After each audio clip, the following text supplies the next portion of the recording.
I want to bring back in News 12's Doug Geed, who is in Albany for us right now. And Doug, if you would with me, let's unpack a little bit of what the governor just said. Again, we had spoken after his attorney made her remarks, thinking that they were, again, laying the path forward to fight.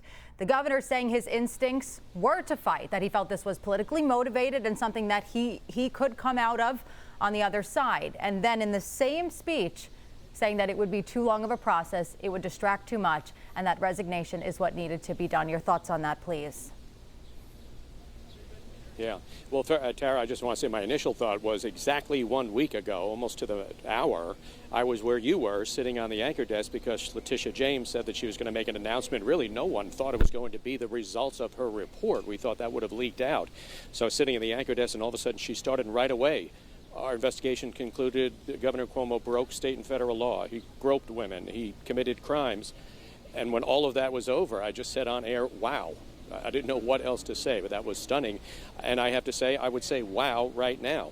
Exactly what you said. His attorney kind of painstakingly over 45 minutes going point by point with just the sexual misconduct allegations, and then Cuomo joining that. So again, few people thought at that point, I shouldn't say few people thought, but at that point, as you said, it didn't look like he was going to resign. And then all of a sudden, certain things he were saying, this is going to drag on for months. It's going to cost taxpayers millions of dollars. I don't want to do that to taxpayers. That would be unfair.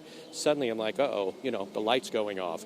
And we have that announcement. In fact, why don't we have that announcement. Why don't we play that for you? Governor Cuomo, a short time ago, as heard live here on News 12. The best way I can help now is if I step aside and let government get back to governing. And therefore, that's what I'll do. Because I work for you. And doing the right thing is doing the right thing for you. Because as we say, it's not about me. It's about we. Kathy Hochul, my lieutenant governor, is smart and competent. This transition must be seamless. We have a lot going on. I'm very worried about the Delta variant, and so should you be. But she can come up to speed quickly, and my resignation will be effective in 14 days. All right, I reached out to some contacts, some lawmakers for reaction. Mike Manisano, he's a state assemblyman from Glen Head, North Shore, Nassau County, and he's a member of the Judiciary Committee in the Assembly. He's the ranking Republican member. A question now is, what happens to the impeachment inquiry? Just does it stop?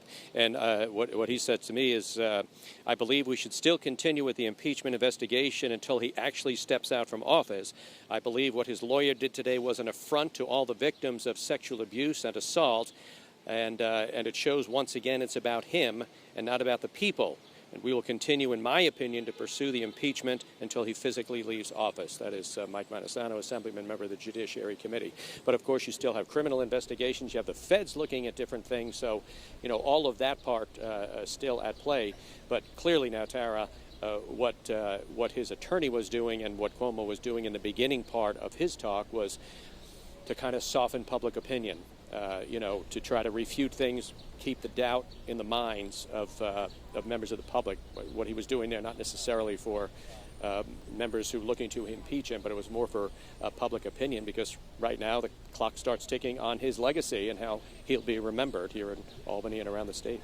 And that public opinion that you mentioned, Doug, obviously does play a factor here. The governor, when he began his remarks saying the report said I sexually harassed 11 women, that is the headline people reacted to. That was what was on the cover of the papers, and that is what people heard over and over again.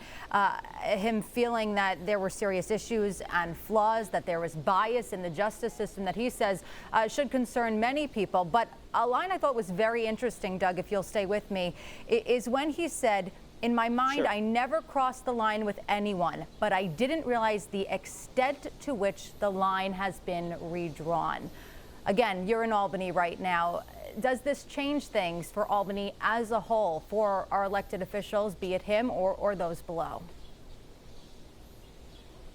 Well, ironically, think about the ethics changes that he put in place and all the training that you had to go through that was under him, and he himself went through that training. So, that issue is well beyond my expertise. It's a societal thing, and I have 2 daughters in their 20s, and it's just looked at differently. And people of that age, of Cuomo's age, the way they do things, say things, maybe it's slower to sink in. Or if you're more of playing devil's advocate, I've heard some people say outright, he's acting like a sexual predator. So it remains to be seen. I would think that clearly with Kathy Hochul coming in, she'll be the first governor, New York State's history. There will certainly be a refocus on that and all right, let's really put some very strong things in place here to make sure this never happens again.